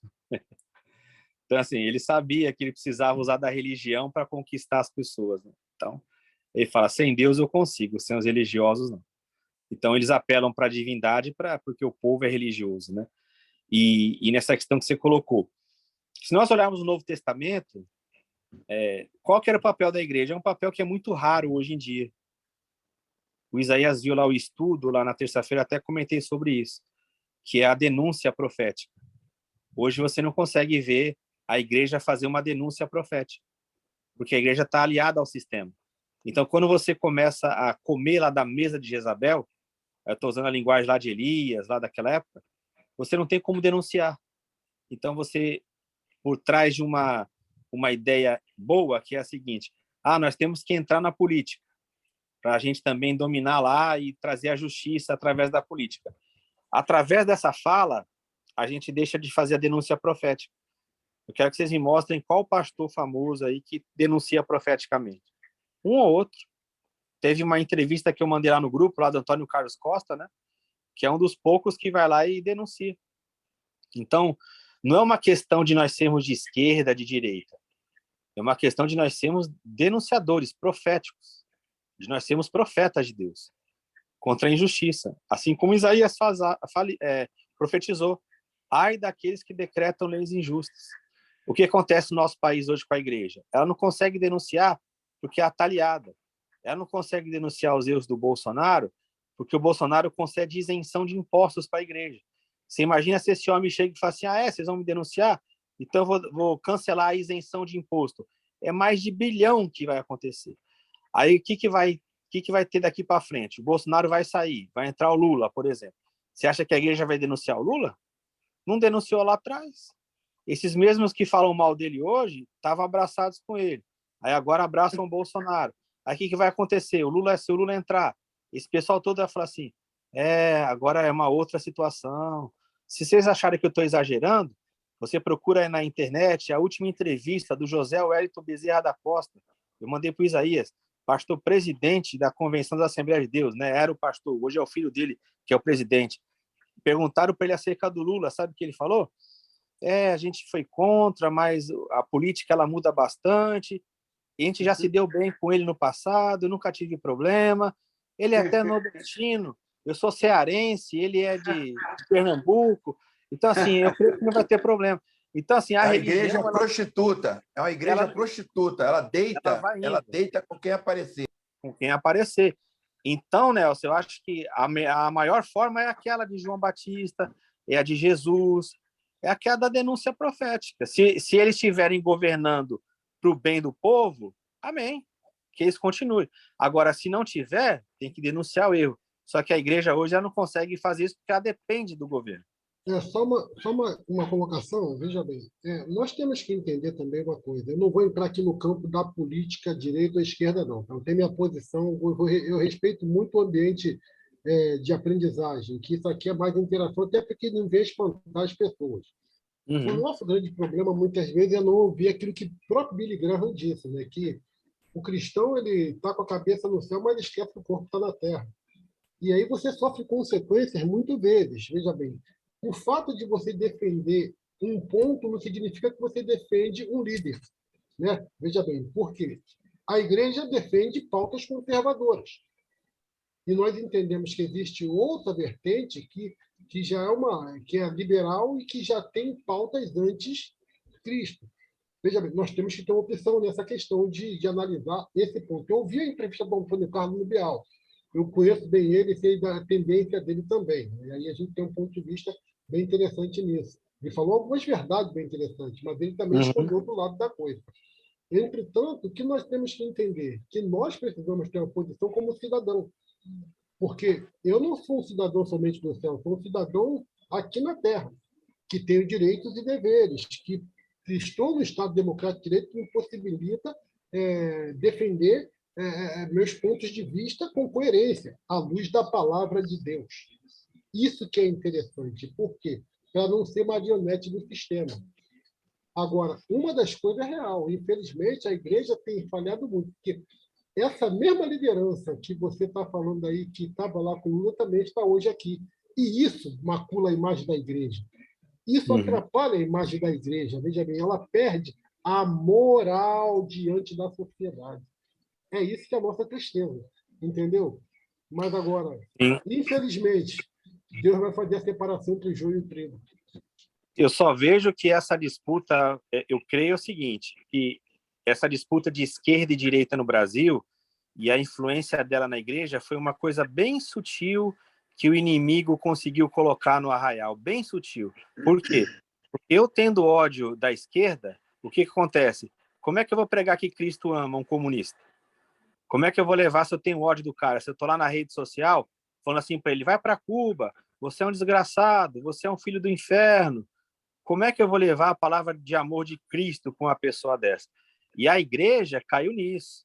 Ela foi atrás de líderes corrompidos que começam a bradar na televisão. Isso é coisa de esquerdopata, isso é coisa tal. Aí do outro lado também fica dizendo, olha lá, é o pessoal que é gado, é o pessoal que é burro, é um pessoal que é ignorante. Então, assim, o que as pessoas fazem, infelizmente? Elas compram pacotes. Elas não conseguem analisar, por quê?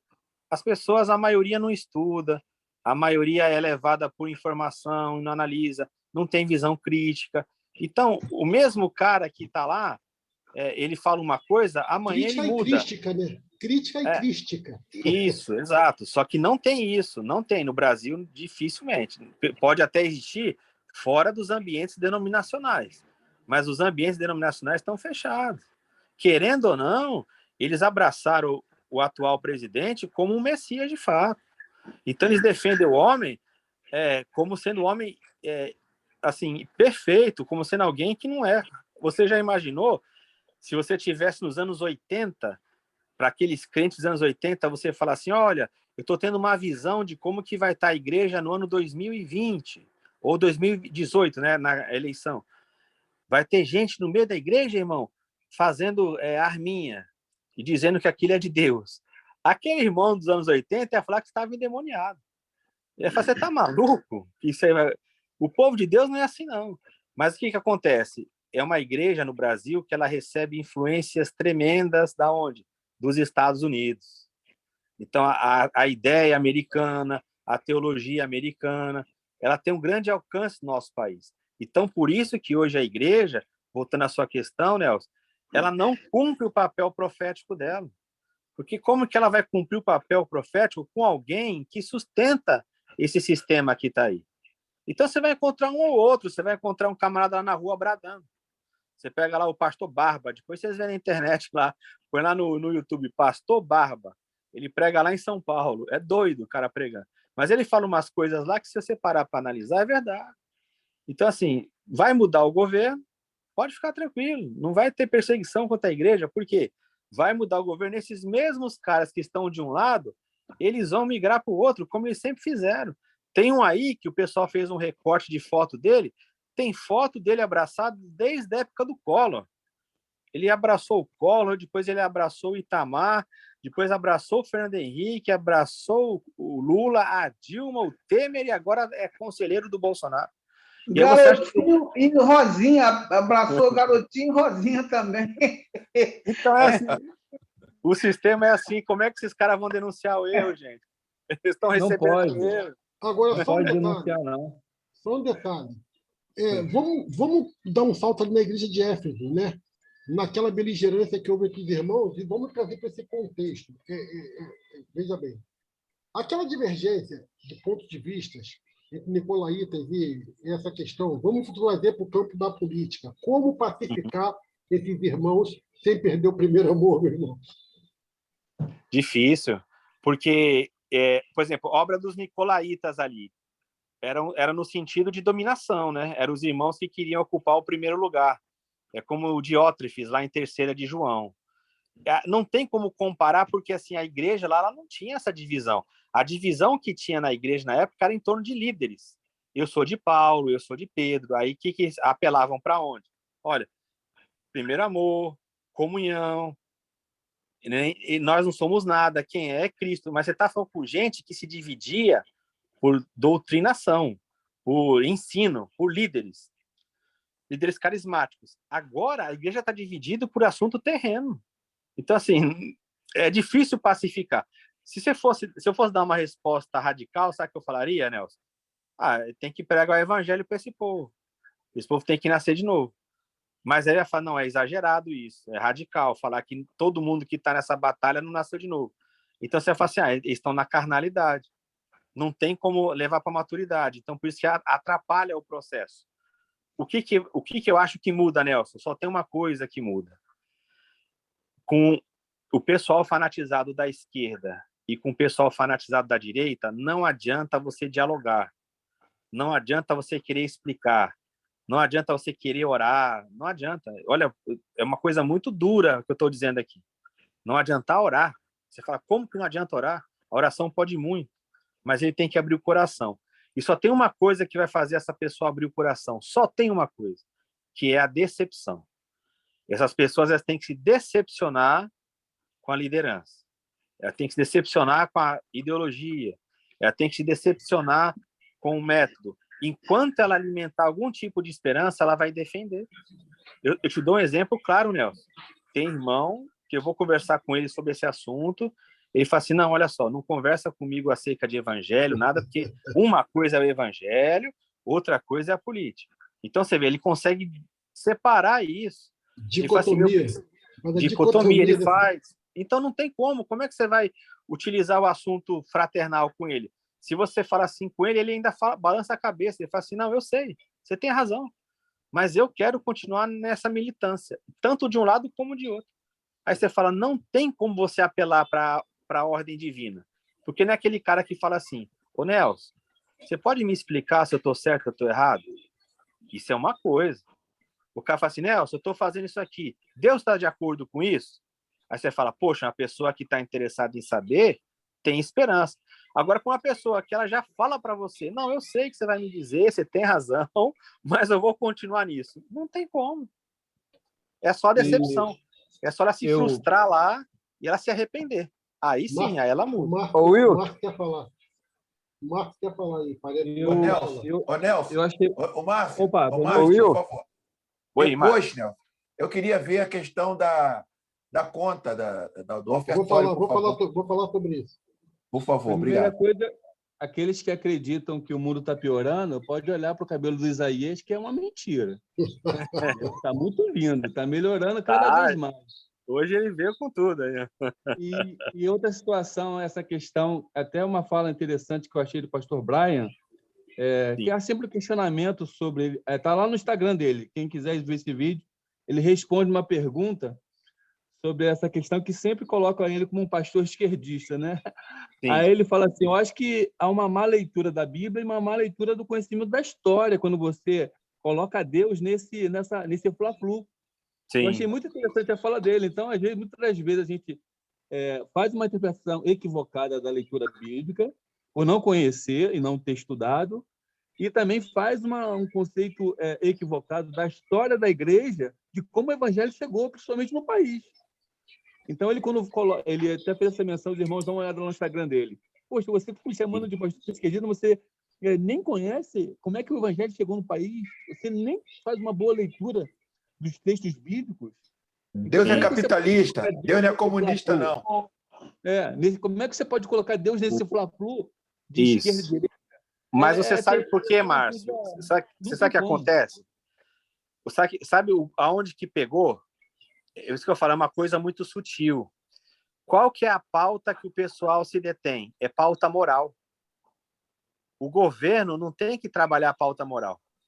Isso aí fica a cabo da sociedade ali que vai discutir. Só que o que eles fazem para ganhar votos? Eles não são bobo. Esse pessoal estuda o dia todo. O que ele está vendo? Que a religião evangélica está crescendo muito. Vai passar a católica em alguns anos. Então, o que eles lançam? Eles lançam pautas morais. Só que essa pauta moral, ela não está melhorando o país. O cara tem que estar lá para ele fazer leis justas, para ele melhorar o país, melhorar a economia do país. Só que ele não está preocupado com isso. Qualquer um que chegou lá, até hoje, talvez tirando o Itamar Franco, que já estava lá, mas o que eles fazem? Eles estão preocupados com seus interesses e dos seus grupos de interesse. Hoje saiu uma notícia aí, está em todo local, tem até indicação de morte. O cara, vão queimar de arquivo, eu te dou um cargo no governo. Isso aí teve o caso do PT, do Celso Daniel, todo mundo sabe, isso aí tem em todos os governos. Não é só governo de direita e de esquerda. Deus não é nem de direita nem de esquerda. Aí o que o pessoal faz? Pauta moral. E aí pauta moral ganha voto de religioso. O cara fala, nós somos contra o aborto, nós somos contra a homossexualidade. Aí eu pergunto, abaixou o número de abortos? Deixaram de existir homossexuais? Só que o pessoal compra a pauta. E aí vira uma guerra moral, uma pauta moral que não tem nada a ver com o campo da política. Isso é uma estratégia. E aí o pessoal fica se matando. Aí fala assim, não, esse pensamento é de esquerda. Se fosse inteligente, já não está mais nesse debate de esquerda e direita, já passou até do conservador e do liberal, o assunto está em outro tópico já. Só que o que acontece? Você tem que ganhar massa. O voto de quem estuda e o voto de quem não estuda é o mesmo valor lá na urna, é o mesmo voto que é computado. Então, assim, não tem como trabalhar essa questão, porque jogar as pautas morais para a política.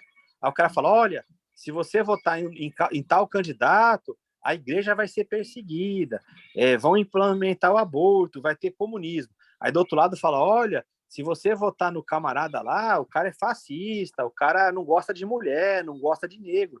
Aí fica essa pauta moral que não tem nada a ver com o que deveria ser. Wilton, o Cláudio quer falar agora aí, ó. Oi, Cláudio. Oi. Ô, Wilton, eu vejo que isso aí também foi uma falha da igreja. Por quê? Porque se a igreja pregar o evangelho for expandindo, como a Bíblia nos ensina a fazer, então o que acontece? Isso vai sendo combatido dessa forma.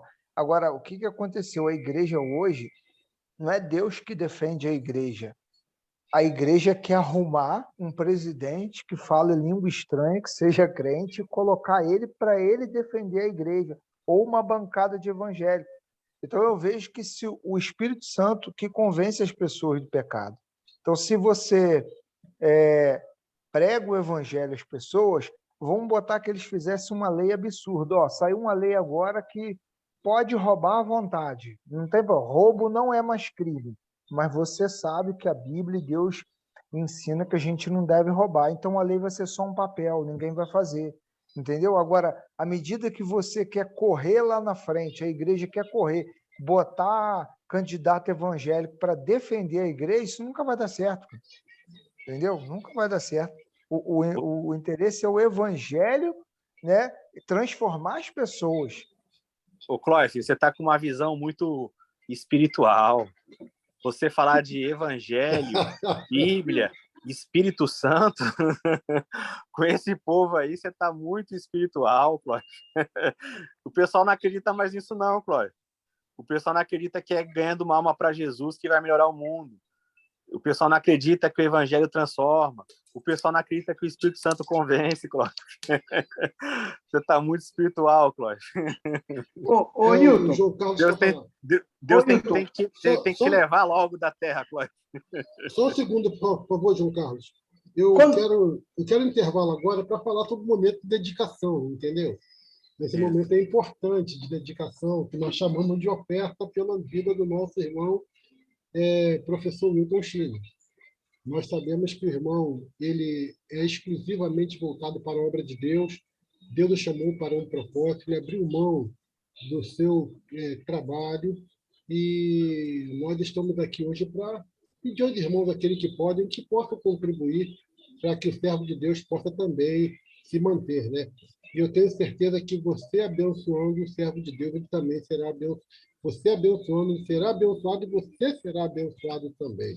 Então, aqueles que puderem contribuir, eu gostaria só de saber o número do Pix dele, o pastor Isaías, que eu não peguei. Pode me informar, por gentileza? Podemos sim. A irmã Cleide tem facilidade aí, não? O Pix, deixa eu ver aqui. Pode colocar aqui no chat também, pode falar e colocar no chat. Vamos lá, o Pix do irmão Wilton é 285, é o CPF dele. 285 753 398 dígito 50. Repetindo, 285 28 753 398 50. O CPF é o Wilton José Schini, CHINI. É só para lembrar, meu irmão, ninguém se sinta constrangido. Ninguém se sinta constrangido com esse momento, não.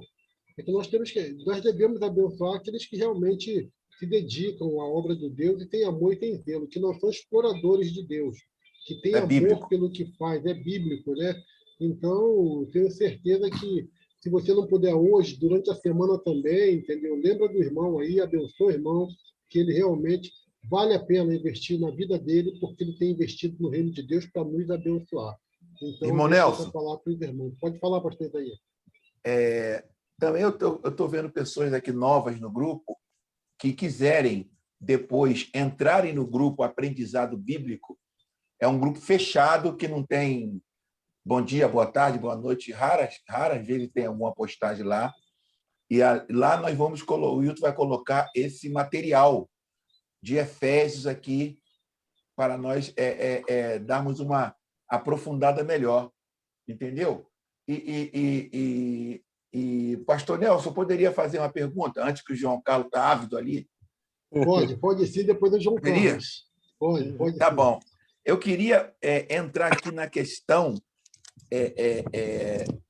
dessa carta, que é uma carta gêmea de Colossenses. Como o irmão Wilton falou, eu já aprendi isso com ele, o Espírito Santo usou ele para me ensinar, e eu acho muito importante, porque muitas pessoas não têm esse conhecimento dessa questão que eu vou comentar aqui a respeito da fundação da igreja, podemos dizer assim. O fundamento da igreja em Efésios 2, né? Efésios 2, irmão Wilton, a partir do versículo 19, né?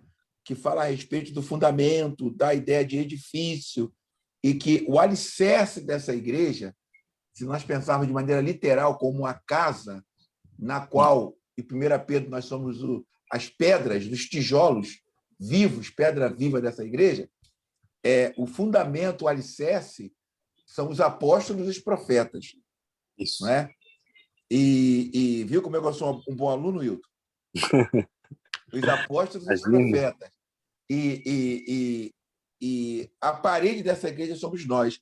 E a pedra de esquina, que é aquela pedra onde se coloca nas fundações dos grandes prédios, quem já foi pedreiro aí sabe, é uma pedra robusta, né? Aquele radier, não sei o que falam, que é ela que segura toda a estrutura. Então, essa pedra é Cristo. E está bem claro aqui, Efésios 2, a partir do 11, né? E você vai até ao 22. É uma ideia mesmo de edifício. E eu cheguei, há um tempo, pensar que não existia hoje apóstolo. Eu cheguei a dizer que hoje não entra mais na igreja apóstolo, porque os profetas aqui nós temos são profetas de ofício, né? Aquele profeta ofício. Não como dom de profecia, que é quando o pastor Nelson está pregando, ministrando, ele está com o dom da profecia ali. Agora, a questão do profeta aqui, a questão do profeta como ofício. Agora, o Wilton pode explicar a questão do apóstolo hoje? Sim. Dar uma geral nessa questão, por gentileza?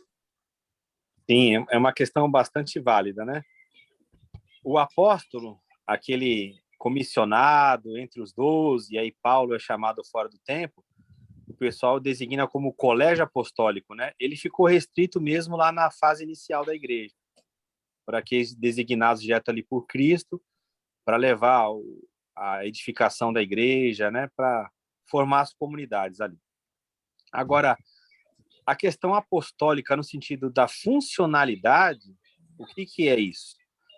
Existe uma vertente latina que o pessoal chamou de missionário. O que é? É a pessoa que ela vai levar o evangelho aonde Cristo não é conhecido ainda. Então, ela vai fazer um trabalho fundacional, que nós chamamos, né? Ela vai fundar a igreja. Então, a pessoa, vou dar um exemplo de um irmão que fez esse trabalho. Ele tem até alguns livros publicados, entre eles até na CPAD você encontra livro dele, mas ele não é assembleiano, ele é presbiteriano. O nome dele é Ronaldo Lidório. Ronaldo Lidório. O que ele fez? Ele tem um livro lá que chama assim, Concombas. O que é Concombas? É um povo, é uma tribo lá. Então ele foi levar o evangelho para os Concombas. Eles não conheciam o evangelho. Então ele chegou lá como missionário, pregou lá para eles, estabeleceu uma igreja. Ele fez até a tradução do Novo Testamento para eles. E aí deixou lá, designou irmãos lá para cuidarem como pastores e tal. O que esse irmão Ronaldo Lidório foi? Ele foi um apóstolo entre os Concombas. Ele fez o trabalho fundacional. Ele levou Cristo onde Cristo não tinha sido conhecido. Então, hoje, essa funcionalidade de apóstolo é isso. É alguém que vai e funda uma igreja. Leva Jesus para um povo que ainda não conhece. Leva Jesus para uma localidade onde não tem igreja. Esse é o apóstolo. infelizmente, o que se viu como apóstolo? Colocar apóstolo como um título maior. Então, hoje, apóstolo, no ideário brasileiro, é alguém que é dono, é o chefe da denominação, exatamente. E aí não para, né? Porque aí o outro também se chama apóstolo. Aí o João também virou apóstolo. O Eliel virou apóstolo. Então tem que ter um cara acima do apóstolo. Aí criaram o pai apóstolo, que é acima do René apóstolo. Terra Nova. René Terra Nova. Aí já criaram mais um, que é o patriarca apóstolo. Então, René assim, Terra Nova. não tem E nos fim. Estados Unidos Tem criaram, um rei. desculpa, Will. O Tem um rei, rei, né? nos Estados Unidos quem quiser, bota na internet, coloca na internet aí, é a consagração do rei na igreja dos Estados Unidos. Isso, coloca aí no exatamente. YouTube que você vai ver a consagração de um homem mortal como nós, uma igreja cristã, com mais de 2.500 fiéis, ele com a coroa, sendo consagrado rei da igreja. Isso, exatamente. Ó, João lá. Vamos lá, João, por favor, para encerrar. Não, aí, quando o Hilton estava falando sobre aquela questão do camarada que ele consegue confiar mais nos membros, nos crentes, do que em Deus, eu fiquei pensando em Constantino. Constantino deu um golpe, né? O cara nunca se converteu, mas ele viu que os cristãos eram... Quer dizer, os cristãos eram ali praticamente fanáticos, ferrenhos, defendiam a fé, e disse assim, é com esses caras que eu quero me unir. E aí ele deu um golpe. Quando você estava falando nisso, você estava pensando no Constantino. Assim, e mudou, né? Mudou uma porção de coisa, doutrina, da escritura, mudou uma porção de texto. Eu posso estar equivocado, mas aí eu estava pensando nisso, Hilton. Sim. Faça sempre duas leituras, João. Espiritualmente, foi uma desgraça. Agora, ele como imperador, como líder, foi muito inteligente, foi muito sagaz. Foi muito sagaz. Conseguiu o apoio deles todos. Meus irmãos, Wilton, só uma última pergunta aqui, dentro também desse livro de Efésios. Sim. Será que nós podemos vê-la como um tratado teológico no campo das relações de comportamento, quando lá no livro de Efésios, capítulo 6, vai falar sobre a questão da relação do pai, dos filhos, dos servos e senhores, tudo isso. Por que eu estou fazendo essa pergunta? Aqui no Brasil, quando o evangelho começou a tomar força, vulto, muitas pessoas foram tomadas de uma emoção muito grande e achar que se contratasse pessoas evangélicas, a empresa estaria abençoada, e todo mundo...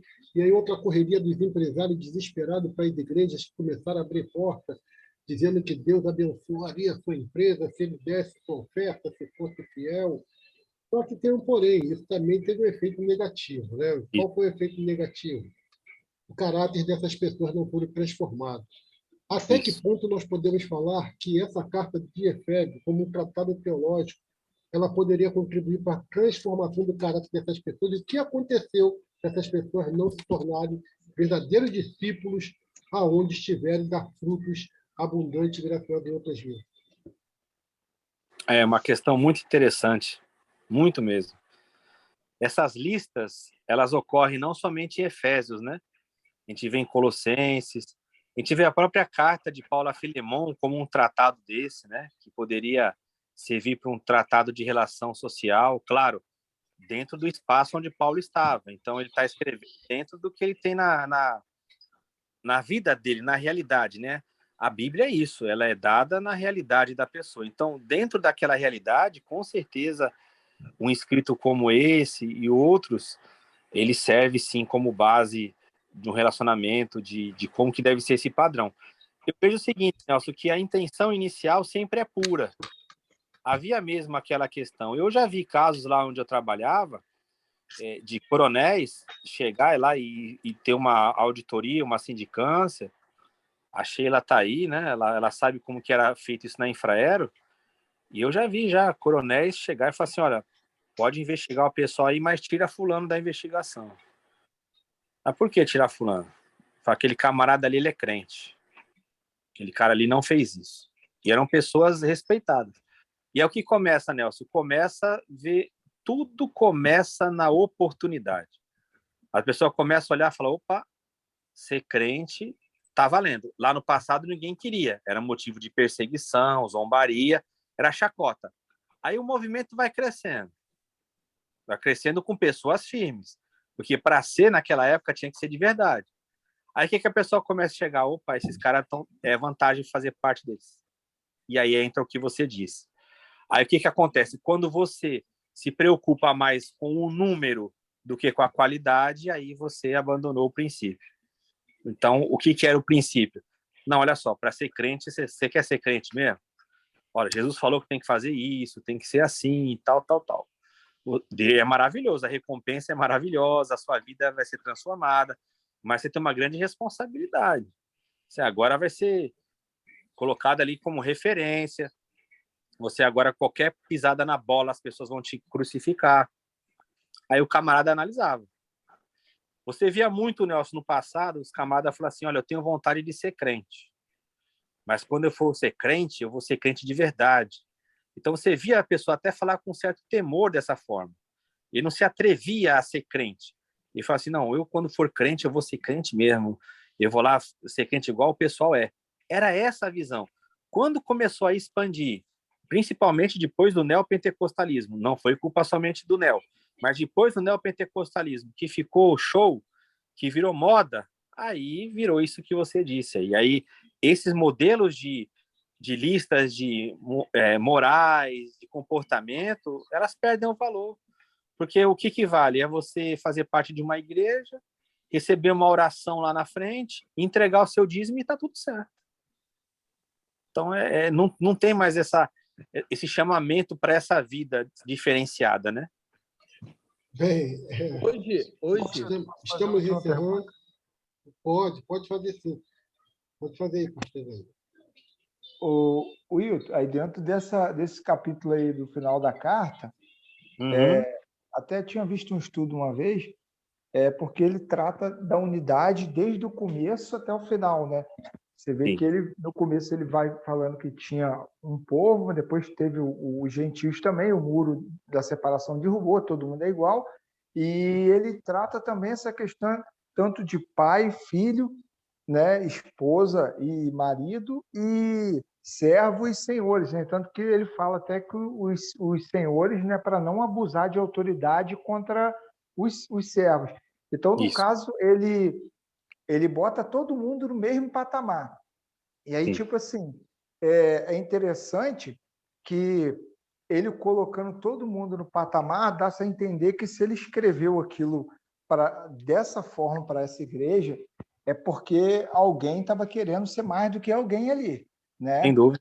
E o interessante no final que ele tratado coloca teológico, né? Pode ser um tratado nesse sentido. e ele coloca a palavra diabo, né? Eu achei interessante ter visto no estudo, por quê? Porque diabo é aquilo que desune e que separa. Sem E dúvida. a carta inteira vem falando de união, ou seja, então toda vez que alguém, até dentro da igreja, né, em tudo aí, Isso. você quer ser mais do que alguém e quer dar uma carteirada, você está desunindo, ou seja, você está sendo um diabo, né? Mais ou menos isso? É isso aí. Esse ponto é muito interessante. Se você observar no capítulo 4, ele fala de duas unidades ali. No verso 3, ele fala para guardar a unidade do espírito no vínculo da paz, né? Então já é uma unidade que eles têm. E no verso 13, ele fala de uma unidade que deve ser o alvo, que é a unidade da fé. Então a batalha espiritual, o diabolos mesmo, é isso. É a desunião, é desagregar aquela obra da cruz. Porque na cruz, todo mundo foi unido. E como que a igreja cresce? Que é até aquela questão que o Nelson colocou anteriormente. Como que a gente vai trabalhar isso hoje? Então, no capítulo 4, ele explica. O crescimento tem que ser de juntas e medulas, operando junto, através do quê?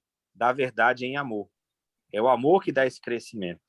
Então, por que a igreja hoje no Brasil está tão fraca? Porque ela está totalmente desunida. Ela está diabolizada e não crística, né? Que foi a palavra que o Nelson usou. Ela está diabolizada, dividida. Você vê vários pensamentos, várias ideias, vários conflitos, gente defendendo coisa que nem faz parte da vida cristã, está dividindo os irmãos. Então, a volta à unidade é só pelo vínculo do Espírito mesmo, né? Então, é muito interessante isso. Irmão Muito Nelson, bom. antes Não, do senhor terminar, eu queria agradecer os visitantes, né, irmão Nelson? ainda fez a- Não sei se boa alguém vontade. pegou o nome. Não sei se alguém pegou o nome deles na porta, na porta lá, antes deles entrarem, não sei. E eu queria agradecer. A irmã Carmen está sorrindo, eu creio que ela vai voltar. Eu creio que ela vai voltar. Pega o endereço direitinho. Certamente. Pega o endereço direitinho. Nosso próximo estudo é qual o livro? Filipenses. Filipenses. Filipenses vai dar o que falar. Então, eu creio que a irmã Carmen vai vir com a caravana. Vamos deixar um espaço para ela, Eliel. Vamos deixar cercadinho para ela. Lembra disso? Lembra disso, Eliel? Fazia um cercadinho assim, ó. Lembro. Falava com o diácono, ó, a caravana da irmã Carmen vai chegar aí. Pode reservar que ela tem bastante conhecimento. Conhece Põe a faixa graças da a Isaías. Deus. Põe aquela Bota a faixa. faixa. Bota a Isso! Meus tempos de assembleia. Então, acho que novidade aqui, visitante, é só a irmã Carmen. Né? Então, depois pego. Depois, Léo, dá para ela aí, para ela entrar no grupo, passo para ela. E também no YouTube, irmã Carmen. Anota aí para a irmã entrar. É Isaías, anota aí, Isaías Campos dos Santos. Para a irmã entrar lá, para a irmã ver outros estudos que nós estamos fazendo já há tempo. Ok. Mateus, outros estudos. Tá bom? Tá Deus bom. abençoe. Por favor, meu reverendo Obrigada. Nelson. Amém. É um livro que é chamado de Introdução do Estudo do Novo Testamento, né, do Bros, escrito pelo escritor Bros, que é muito interessante, que fala que essa é a segunda carta mais preferida de Paulo, né?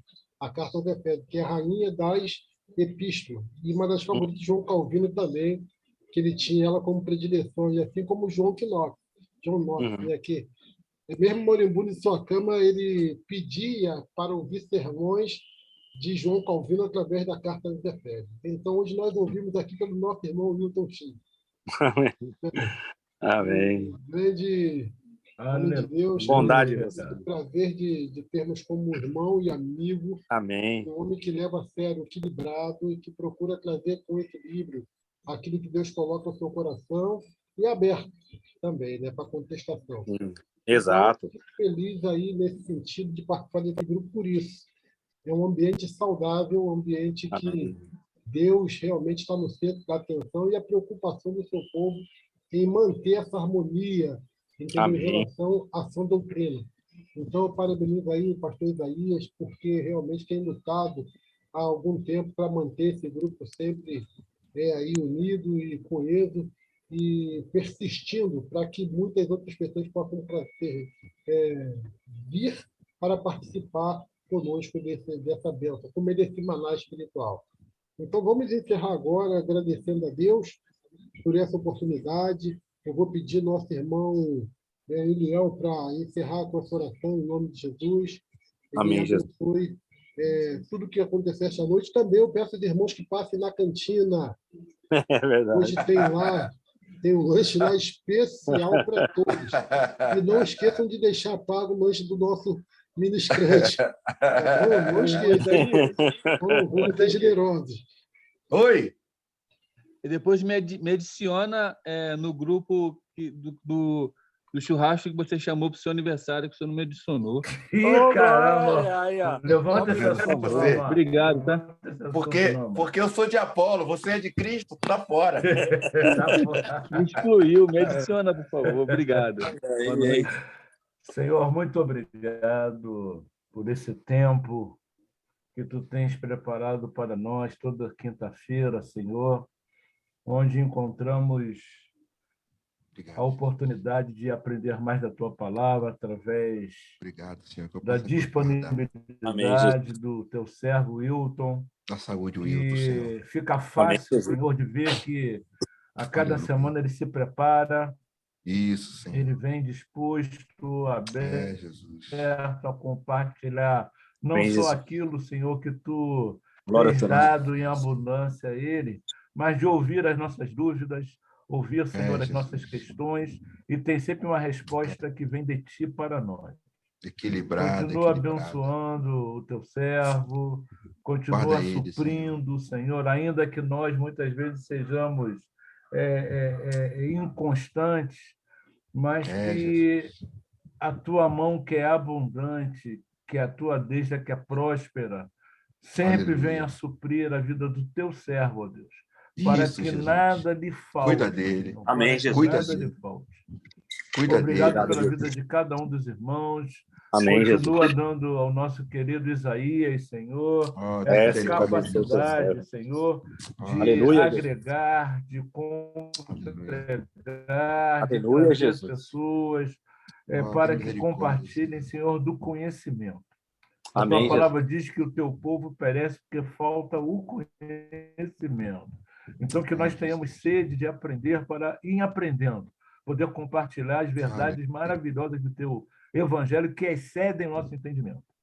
Agora, dá, Aleluia, Senhor, uma Jesus. noite abençoada a cada um descanso Aleluia. abençoado, abençoa cada família aqui representada, e em nome de Jesus, Pai, que a tua mão seja com a tua igreja, Aleluia. para que Aleluia, ela Jesus. continue, Senhor, rompendo, Senhor, as barreiras, e que Isso, as Senhor. portas do inferno jamais Nunca possa prevaleçam prevalecer. contra Nunca. ela. Te agradecemos no nome de Jesus. Amém e Amém, amém. Jesus. Ô, pastor Isaías, Pois não. só uma sugestão. Se você puder colocar durante a semana, na segunda-feira, o tema do estudo será melhor para a gente poder aí. Ah, porque tá. em cima da hora, às vezes a gente esquece, é tanta É. coisa na semana. Tá só bom. tema. Aí na Tá quinta-feira bom. você lança o link, porque a Ouviu gente aí, fica Hilton? melhor, nos preparando Sim. melhor para as questões das perguntas também, que Tá bom. iremos Tá. fazer. Show, A gente show. começa Beleza. a trabalhar mais as temáticas nesse sentido. Essa é uma Isso, sugestão, isso. né?